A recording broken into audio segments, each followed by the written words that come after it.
Good morning. 10 के दमदार trades में आपका स्वागत है। प्रकाश गाबा और प्रशांत सावंत पिछले शो से हमारे साथ बने हुए हैं। वीरूर में रहेंगे अगले आधे घंटे आपके साथ, और रचना वैद्य जुड़ेंगी और रुचित जैन फ्रेश ट्रेड्स के साथ।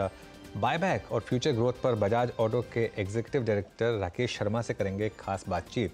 इसके अलावा सुमित से आज सुमित एक खास सेगमेंट की शुरुआत करेंगे। रोज़ हम इस सेगमेंट को लेकर आएंगे 22 तारीख तक। उन कंपनियों के बारे में बताएंगे जिनका श्री राम मंदिर के निर्माण में खास भूमिका रही है, तो उस पर एक बातचीत होगी। और साथ ही बिग मार्केट वॉइसेस में हमारे साथ जुड़ेंगे पर्स ग्लोबल की chairperson and MD Devina Mehra. लेकिन इससे पहले ज़रा एक बार मार्केट पर बात करते हैं। और मार्केट अभी भी ऑसिलेट कर रहा है डे हाई और डे लो के बीच में, करीब करीब 12 पॉइंट नीचे। बैंक निफ्टी फ्लैट है एक्सपायरी वाले दिन। मिड कैप इंडेक्स में एक बार फिर थोड़ी सी गिरावट आई, और काफ़ी इंडिविजुअल स्टॉक्स में इस समय आपको मूव्स दिखाई देंगे। वीरो जी, ये हर किसी समरी थी मार्केट्स की, इंडस्ट्रीज की, स्टॉक्स की। अब पैनल आपकी स्क्रीन पर रखते हैं जो इस कार्यक्रम में हमसे बातचीत करेगा। आज फ्रेश पर्सपेक्टिव लेके रचना वैद्य, रुचित जैन जुड़ेंगे। प्रकाश गाबा, प्रशांत सावंत पिछले कार्यक्रम से इस कार्यक्रम में भी शिरकत करेंगे। आप सभी लोगों का स्वागत है इस कार्यक्रम में। रचना जी, पहला कमेंट आपका, क्या पिक करेंगी? आपके दो कन्विक्शन आइडियाज इस वक्त के। जी, इस वक्त जो मेरे कन्विक्शन आइडियाज रहेंगे उसमें एक आइडिया रहेगा डॉक्टर रेड्डीज का। डॉक्टर रेड्डीज को हम यहाँ से डाउन साइड पे जाते हुए थोड़ा फर्दर देख सकते हैं, और इसलिए हम इसको शॉर्ट करेंगे फ्यूचर्स पे। और यहाँ पे 5737 के आसपास का लेवल है। अगर ये काउंटर 5760 के नीचे रहेगा तब तक ये नेगेटिविटी इसमें बने रहेगी, जो इस काउंटर को 5700 की तरफ और उसके बाद 5680 की तरफ लेके जा सकती है। दूसरा एक काउंटर है जिसपे हम नजर रख सकते हैं, that could be probably ITC में हम थोड़ा लॉन्ग जाने की एडवाइस देंगे। यहाँ पे 462 पे एक अच्छा सपोर्ट बन रहा है, तो ये काउंटर जब तक 462 को होल्ड करेगा तब तक थोड़ा और फर्दर यहाँ से ऊपर जाने की उम्मीद है। आज के दिन में इंपॉर्टेंट सपोर्ट लेवल पे है प्राइस फिलहाल, और अगर मार्केट स्टेबलाइज हो गया तो ये चीज और भी ज्यादा वर्कआउट होने का चांस रहेगा। एंड ऊपर वाली साइड पे टारगेट रहेगा 467 एंड 469। ओके, आईटीसी पर बाय रहेगा रचना जी का। ये स्टेबिलिटी दिखा रहा है स्टॉक थोड़ा सा। तो यहाँ पर वैसे ही मार्केट में थोड़ी सी वॉलेटिलिटी है, तो कई बार रिस्क ऑफ काम कर जाता है। अब चलते हैं रुचित के पास। Ruchit, good morning. रुचित, आपके picks. Very good morning Anuj ji, very good morning to everyone. दो स्टॉक से मेरी भी खरीदारी के साइड ही है। सबसे पहले इंश्योरेंस स्पेस में से आईसीआईसीआई प्रूडेंशियल लाइफ इंश्योरेंस पे खरीदारी की सलाह है।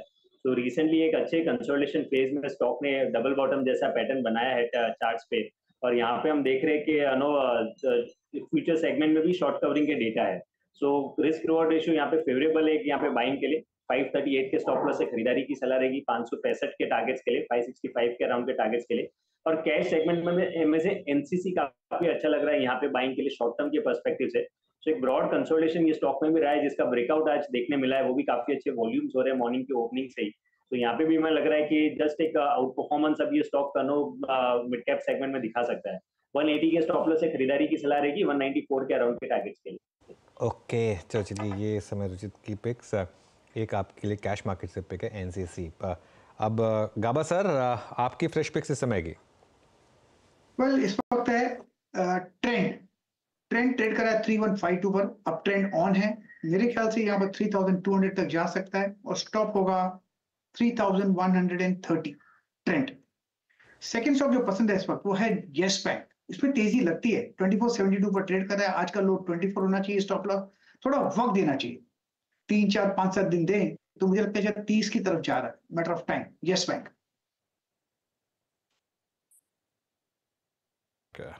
आपके दो ट्रेड्स हैं 2470 पे। तो अच्छा मूव यहाँ पे मिड कैप्स में मूव स्क्रीन पे विजिबल है। प्रशांत, आपके दो ट्रेड्स क्या रहेंगे? फर्स्ट पिक होगा टाइटन। यहाँ पे मुझे लग रहा है एक स्लाइट कंसोलिडेशन के बाद अपमूव रिज्यूम हो सकता है। जो स्टॉप लॉस होगा वो होगा 3685, 3685। टारगेट में देख रहा हूँ 3760, 3760 का। और नेक्स्ट पिक होगा क्रॉम्पटन। यहाँ पे स्ट्रॉन्ग मोमेंटम बिल्डअप हो रहा है और एक ऑलमोस्ट ब्रेकआउट की कतार पे आ चुका है। यहाँ पे स्टॉप लॉस रखेंगे 310, 310 और टारगेट रखेंगे 330, 330 का। ओके, तो ये इस समय की ट्रेड्स आपके लिए प्रशांत जी की तरफ से। एक और स्टॉक पर व्यू ले लेते हैं, उसके बाद बजाज ऑटो की मैनेजमेंट को जोड़ेंगे। एक बार जरा आप लेकर आइए SBI लाइफ। SBI लाइफ पर गाबा सर कोई व्यू? एसबीआई में बहुत अच्छा मूव मिला है। इनफैक्ट मैं कहूंगा कि इसलिए मैंने इसे अवॉइड किया, लेकिन यस 1490 पर ट्रेड कराए, ये 1500 पार कर लेगा, 1520 भी जा सकता है, स्टॉप होगा 1470, रिस्क रिवॉर्ड रेशियो देखना पड़ेगा, लेकिन यस अब मूव ऑन है एसबीआई लाइफ, काफी मूव बढ़ चुका है, इसलिए मैंने अवॉइड किया, अदरवाइज इसमें अब भी तेजी है एसबीआई लाइफ। ओके, अब भी तेज़ी है। चलिए अब बात करते हैं बजाज ऑटो की। 10,000 रुपये प्रति शेयर के भाव पर शेयर बायबैक करेगी कंपनी, और ऑलरेडी काफ़ी रैली स्टॉक में बन चुकी थी, और पिछले 2 दिन में थोड़ा स्टेबिलिटी आई है। 4,000 करोड़ का है ये बायबैक का। इस पर बात करते हैं और फ्यूचर ग्रोथ आउटलुक पर बात करते हैं। हमारे साथ कंपनी के एग्जीक्यूटिव डायरेक्टर राकेश शर्मा जुड़ गए हैं। Rakesh ji, good morning. सबसे पहले तो आपको 2024 की बहुत बहुत शुभकामनाएं। ये 2024 की हमारी पहली कॉन्वर्सेशन है, होपफुली पहली ऑफ मैनी, तो उसके लिए आपको बहुत बहुत शुभकामनाएं सबसे पहले तो नमस्कार अनुज जी, आपको भी मेरी तरफ से हार्दिक शुभकामनाएं। बायबैक काफ़ी मतलब लिबरल है, इतना 10,000 रुपये का, लेकिन थोड़ी सी स्ट्रीट को एक चीज़ जो चुभी वो था उसका साइज़। इतना छोटा बायबैक क्यों है ये आपका 1.4% के करीब का? देखिए, कुछ लोग ऐसे भी हैं जो बोल रहे हैं कि 4,000 करोड़ का बायबैक क्यों रखा है। तो विभिन्न प्रकार की प्रतिक्रियाएं आ रही हैं। हाँ। लेकिन हम लोगों ने 2-3 चीजें देखी थी बोर्ड में। बोर्ड ने देखा कि कहा कि भाई पिछले बार जो हमारा बायबैक था 2,500 करोड़ का, उससे तो हमको ज्यादा रखना चाहिए, क्योंकि ये जो वर्ष है, ये अभी तक के जो 6 महीने निकले हैं, जिनके रिजल्ट्स डिक्लेयर हो चुके हैं, और 3 महीने की आप लोगों ने देखा है कि टॉप लाइन परफॉर्मेंस, कुछ दिनों में बोर्ड मीटिंग है, उसके भी रिजल्ट्स डिक्लेयर होंगे। ये साल पिछले 2-3 साल से काफी अच्छा जा रहा है। हर क्वार्टर में हम लोगों ने एक कीर्तिमान स्थापित किया है। तो उससे जो कैश जनरेशन हो रहा है, जो बैलेंस शीट में सशक्ता आ रही है, उन सबको मद्देनजर रखते हुए हम लोगों ने सोचा कि 4,000 करोड़ एक अच्छा टारगेट रहेगा। अब 5,000 या 3,500 वो भी कर सकते थे, बट फिर फाइनली सब चीजों को एनालाइज करके 4,000 करोड़ का तय किया बोर्ड ने। नहीं, मैं इसलिए भी कह रहा हूँ क्योंकि मार्केट का एक्सपेक्टेशन वैसे 5,000 करोड़ का था। वो तो दिल मांगे मोर वाली बात है। और एक चीज़ है, राजीव बजाज जी ने पिछली बार कहा था कि 15,000 करोड़ के ऊपर जैसे ही कैश क्रॉस होगा हम 70% रिटर्न करने का सोचेंगे। 20,000 करोड़ आपकी बुक में इस समय कैश है, तो क्या अब ये अज्यूम किया जाए कि बाकी वाया डिविडेंड आएगा? देखिए, हमारी डिविडेंड, ये हमारी जो शेयर होल्डर रिटर्न पॉलिसी है, उसमें 2 साल पहले हम लोगों ने बायबैक को बड़ा एक्टिवली इंक्लूड किया, क्योंकि हमें लगा कि अलग अलग विभिन्न प्रकार के शेयर होल्डर्स होते हैं कि कुछ शेयर होल्डर्स होते हैं उनको डिविडेंड, हाई डिविडेंड चाहिए होते हैं, कुछ होते हैं जिनको कैपिटल अप्रिसिएशन चाहिए होता है।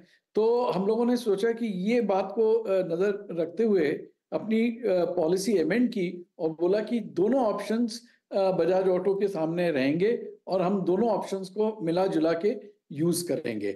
और वो बात सही है कि कैपेक्स रिक्वायरमेंट्स रखते हुए नजर में, और क्या कैश फ्लोज आ रहे हैं, 15,000 करोड़ के ऊपर हम लोग को महसूस नहीं होता कि हमको जरूरत रहेगी। तो जो भी रियलाइजेशन होता है, जो भी कैश इनफ्लो होता है, उसका हम लोगों ने बोला है कि 70% एंड अबव। लेकिन एग्जैक्टली कितना होगा वो बोर्ड फाइनल रिजल्ट्स आने के बाद तय करेगा, और वो ये पॉलिसी एक गाइडेंस है, और मार्केट को भी और हम लोग के लिए भी, और फाइनल नंबर तो फिर बोर्ड उस अप्रैल की मीटिंग में ही तय करता है। ओके, चलिए, तो ये बात समझ में आ गई है। तो बाकी का जो कैश बचेगा वो उसकी कुछ आपने ड्रॉ किया है, कुछ रोड मैप की, उसको कैसे यूज़ करना है? जो मैंने आपको जिस तरह से बताया कि ongoing capital requirement, capex requirement जो हैं, वो इतनी मेजर नहीं है, लेकिन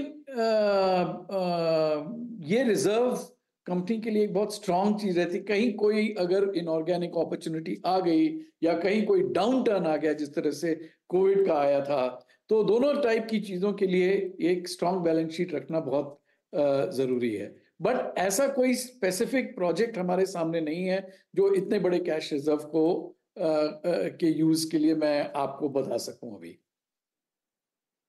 okay Rakesh ji, good morning. मैं वीरेंद्र बोल रहा हूँ डेली स्टूडियोज से। अभी तक इस बायबैक पे और डिविडेंड पे बात हुई, आपका व्यू हमने समझा। अब आते हैं सर न्यू लॉन्चेस पे, और जो ये आपने 2 चेतक के वेरिएंट्स लॉन्च किए हैं सर 1.15 और 1.35 लाख की रेंज में, यहाँ पर इस लॉन्च के बारे में थोड़ा बताइए, और आप लोगों की एक्सपेक्टेशन क्या है, यहाँ पर किस प्रकार के वॉल्यूम जनरेट होने की संभावना लग रही है आपको?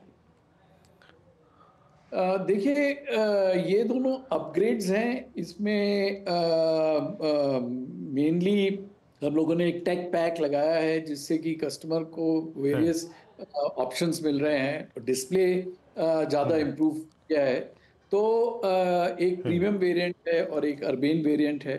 कुछ महीनों में चेतक एक तीसरी गाड़ी भी आ जाएगी, और फिर इस तरह से सिलसिला चलता रहेगा। लॉन्ग टर्म मतलब 3 साल का को पर्सपेक्टिव में रखते हुए भी हम लोग अपना पोर्टफोलियो एक्सपैंड कर रहे हैं। हम लोगों ने जो अपने स्टोर्स बनाए हैं वो इस आइडिया से बनाए हैं कि चेतक की रेंज एक्सपैंड होगी, तो आप देखेंगे कि हमारे स्टोर्स काफी एक्सक्लूसिव स्टोर्स हैं। हमने मोटरसाइकिल स्टोर्स में नहीं रखा है चेतक, अलग से स्टोर्स हैं, क्योंकि ये रेंज एक्सपैंड होगी अगले 2-3 साल में, जिसका सिलसिला इस महीने से शुरू हो गया है।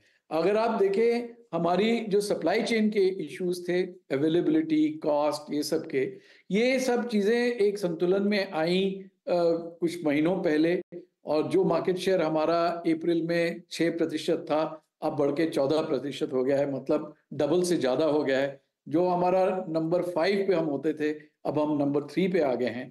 और हमारी यही कोशिश रहेगी कि हर महीने, पिछले महीने हम लोगों ने 10,000 के करीब की सेल्स की, हर महीने हमारी सेल बढ़े, और हम लोग अपनी मार्केट पोजीशन को इम्प्रूव कर सकें। बजाज ऑटो का इलेक्ट्रिक मतलब स्कूटर 3 के, अगर मेरा इलेक्ट्रिक बाइक चलाने का मन है तो मेरे को कब तक सेटिस्फाई करेंगे आप? इलेक्ट्रिक मोटरसाइकिल, मैं आपका वो ऑडियो थोड़ा सा चला गया तो मैं सुन पाया पूरा प्रश्न आपका। इलेक्ट्रिक मोटरसाइकिल, ईवी मोटरसाइकिल पे आना चाहूँ सर, चलाना चाहूँ, तो मेरे को कब तक आप देंगे प्रोडक्ट? इलेक्ट्रिक मोटरसाइकिल, अगर आप स्पोर्टी पर्सन हैं तो उसके बारे में हम लोग कुछ सोच रहे हैं, लेकिन इलेक्ट्रिक मोटरसाइकिल के पहले हम आपको सीएनजी मोटरसाइकिल देंगे। वो भी आपको बहुत ज़बरदस्त उसका एक्सपीरियंस रहेगा आपके लिए।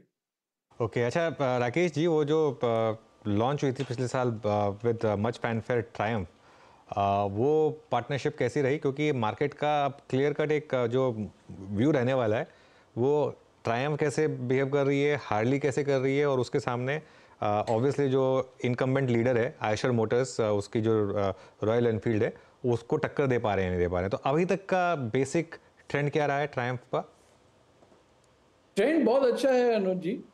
हम लोग फिर से कोई ये शॉर्ट टर्म चीज नहीं थी हमारे लिए, हमने इसको लॉन्ग टर्म बिजनेस बना रहे हैं, और इसके लिए भी हम लोगों ने अलग तरीके के शोरूम और सर्विस सेंटर्स बनाए हैं। उनकी ट्रेनिंग चल रही है ताकि जो कस्टमर एक्सपीरियंस हो बिल्कुल अलग प्रकार का हो, इसलिए इसमें टाइम लगता है। और हम बजाज के शोरूम से ट्रायम्फ को नहीं बेच रहे हैं, तो ये सिलसिला जुलाई में शुरू किया हमने प्रोजेक्ट शोरूम बनाने का, और 14 से शुरू किया, और अब मेरे ख्याल से 45 से ऊपर हो गए हैं। और पिछले महीने मतलब दिसंबर में 2,900 या 2,800 की बिक्री हुई इन शोरूम्स के द्वारा।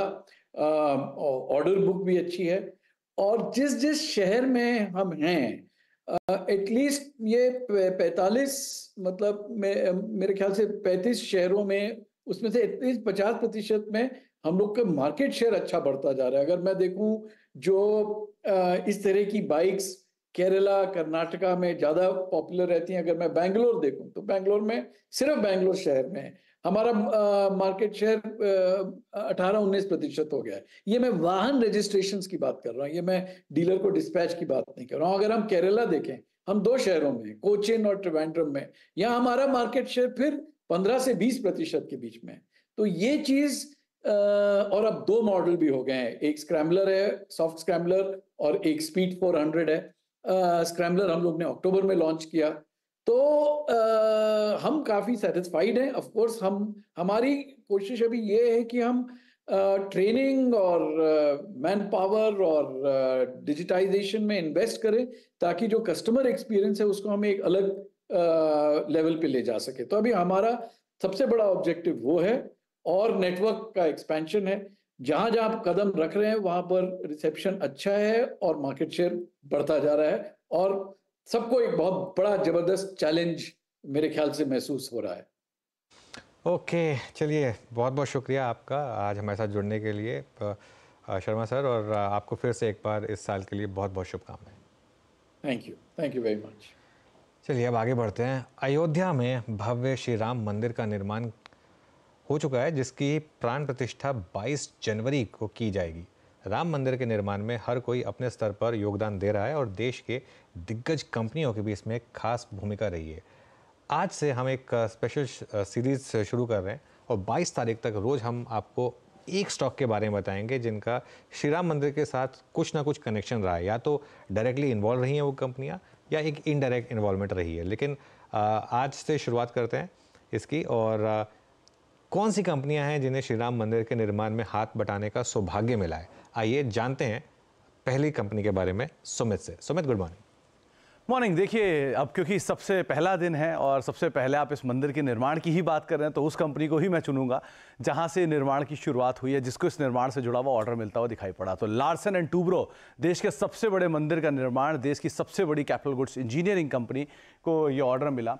और ये 2020 से ही लगातार इस कंपनी के साथ बातचीत चल रही थी, जो कि टाटा कंसल्टेंसी इंजीनियर्स के साथ, कंसल्टेंसी के साथ मिलकर इन्होंने ये प्रोजेक्ट एग्जीक्यूट करते हुए दिखाई पड़ रहे हैं। 16 नवंबर 2020 को ये ऑर्डर मिला। फरवरी से बातचीत थी, लेकिन 16 नवंबर को फाइनल साइन हुए, और 215% तब से लेकर लार्सन एंड टूब्रो का स्टॉक अब तक चल भी चुका है। बढ़िया तेजी इसने दिखाई भी है। 22 जनवरी को इस मंदिर के पहले चरण का निर्माण पूरा होगा, और इसके लिए एडिशनली 1000 से लेकर 1500 कर्मचारी जो है वो एल&टी ने डिप्लॉय किए हैं, ताकि ज़्यादा से ज़्यादा जल्दी से जल्दी इस प्रोजेक्ट को एग्जीक्यूट करते हुए दिखाई पड़े। करीब करीब 2.7 एकड़ में इस मंदिर का निर्माण हो रहा है। ये स्ट्रक्चर आपकी स्क्रीन पर है। करीब 380 फीट इस मंदिर की लंबाई होगी, और रफली 250 फीट के आसपास करीब इसकी चौड़ाई होगी। एक मेगा इंजीनियरिंग प्रोजेक्ट जो कि एल&टी कर रहा है। रफली 3 मंजिल का ये राम मंदिर बनेगा, और पूरी तरह से इसमें पत्थरों का इस्तेमाल किया गया है, और साथ साथ ताकि किसी भी तरह के बड़े से बड़े भूकंप को भी ये झेल पाए। इससे पहले भी एल&टी कई सारे मेगा स्ट्रक्चर्स बना चुका है, जिसके अंदर आता है स्टैचू ऑफ यूनिटी, जिसके अंदर आता है lotus temple, Narendra Modi stadium, Reliance की एक मेगा जामनगर रिफाइनरी, ये भी एल&टी की तरफ से ही कंस्ट्रक्ट की गई थी। इसके अलावा Mumbai international airport, Tata steel का पैलेट प्लांट और आइकनिक वानखेड़े स्टेडियम, ये कुछ ऐसे बड़े नाम हैं जो कि देश में already Larsen and Toubro construct कर चुका है। तो इसी तरह का एक और बड़ा नाम, एक और भव्य कंस्ट्रक्शन जो है वो अब लार्सन एंड टूब्रो की तरफ से होता हुआ देखेंगे। तो पहला नाम लार्सन एंड टूब्रो, जिसके ऊपर आप नजर रख सकते हैं।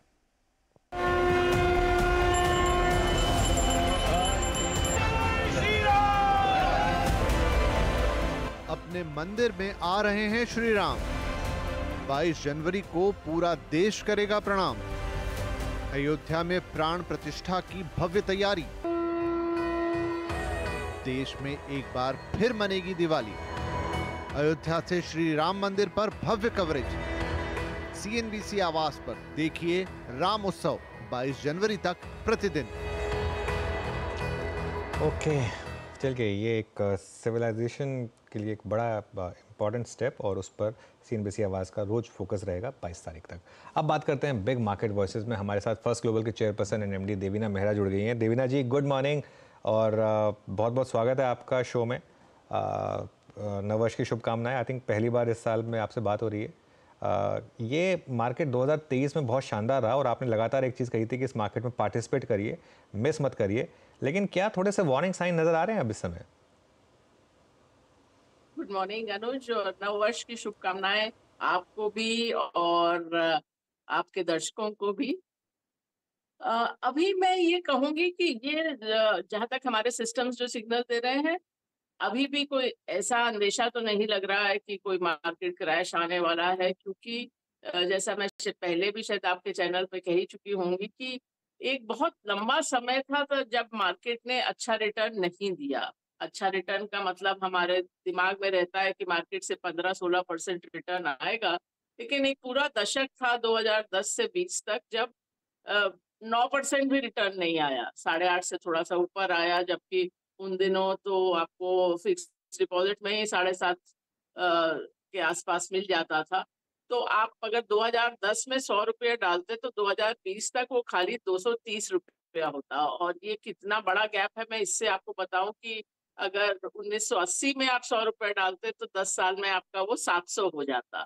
तो जब मार्केट काफी समय तक जो एक ट्रेंड लाइन वाला रिटर्न है उससे बहुत कम देती है, तो फिर उसके बाद एक जगह बन जाती है मार्केट के ऊपर जाने की। और ये दशक भी हुआ 2020 के पास मार्केट ऊपर तो गया, लेकिन बहुत सारे कारणों से जो आप सभी जानते हैं, वो कोई तभी भी इतना अच्छा रिटर्न तो बहुत ज्यादा रिटर्न नहीं बना। तो जब ट्रेंड लाइन के बहुत ऊपर हो बाजार, तब क्रैश की संभावना या अंदेशा रहता है। वो स्थिति अभी नहीं आई है।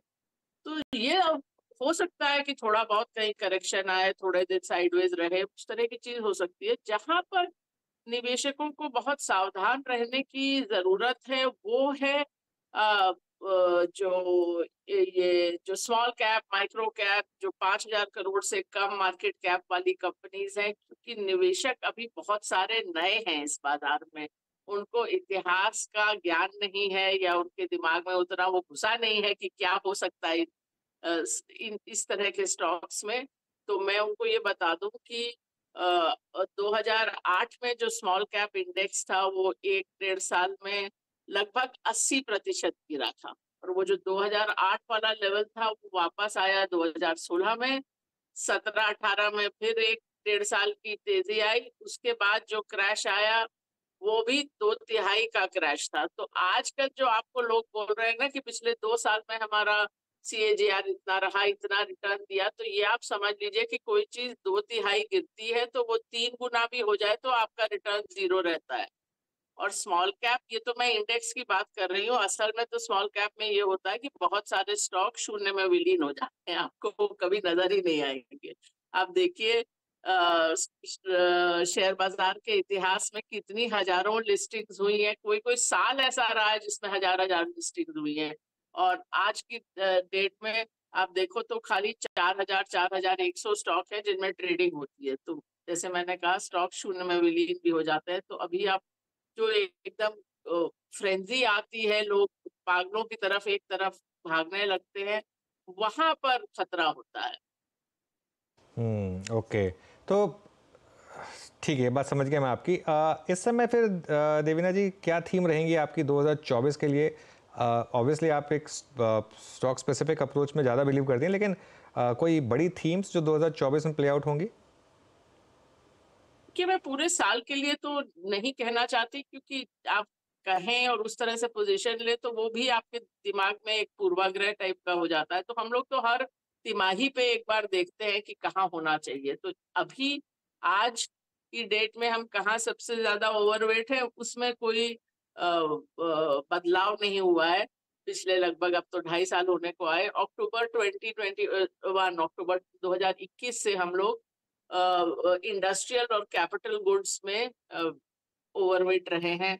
ये एक ऐसा सेक्टर है जो 2023 में लोगों को समझ में आना शुरू हुआ, लेकिन हमारे सिस्टम्स ने बहुत पहले सिग्नल कर दिया था और थोड़ा प्रॉफिट बुकिंग भी की है। उसमें कई सारे शेयर ऐसे भी हैं जो 2 गुना, 3 गुना, 4 गुना हो गए, लेकिन अभी भी वो ओवरवेट सेक्टर है।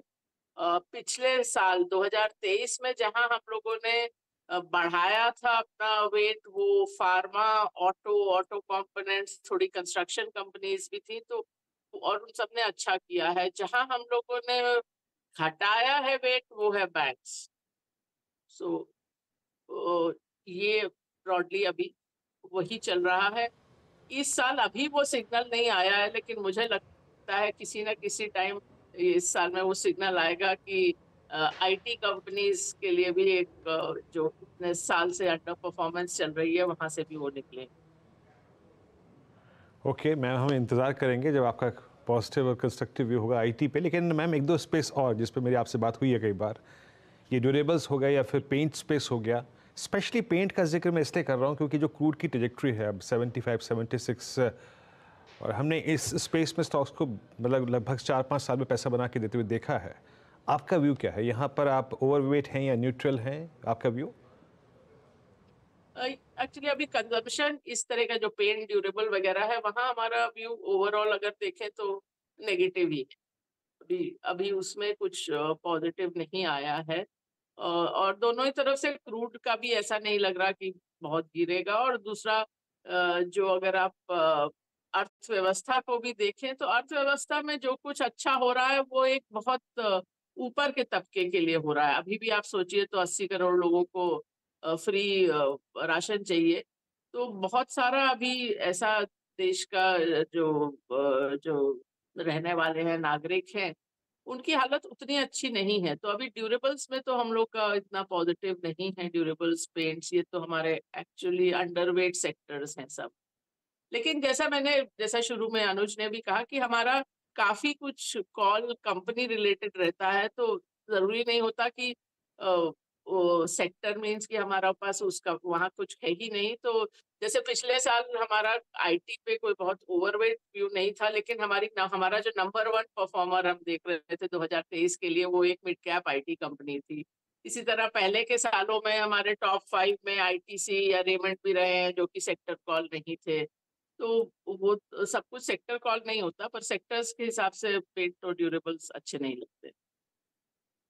ओके हालांकि मैम एक दो बार आप मेरे को बोल चुकी हैं कि मैं रोज़ बरोज़ FISD ऐसी फिगर नहीं देखता, लेकिन एक प्रश्न मैं आपसे जब भी आप आती ज़रूर पूछता।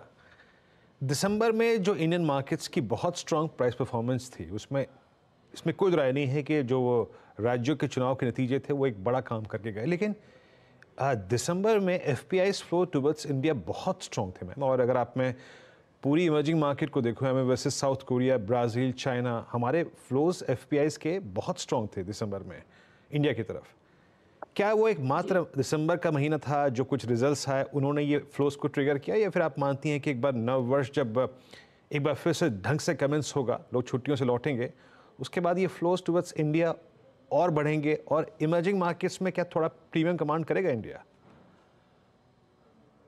देखिए ओवरऑल अगर आप बाजार के हिसाब से देखें तो हमारे सिस्टम्स, ये मैं कई बार आपके इस चैनल पर भी बोल चुकी हूँ और चैनल पर भी बोल चुकी हूँ, हमारे सिस्टम्स को का ये पिछले 2 साल से भी रहा है कि इंडिया आउट परफॉर्मर कैटेगरी में रहेगा। 2023 में तो बहुत ज्यादा आउट परफॉर्म किया नहीं, मतलब जितना ग्लोबल बाजार चले लगभग उतना ही डॉलर टर्म्स में इंडिया था, थोड़ा सा कम ही था।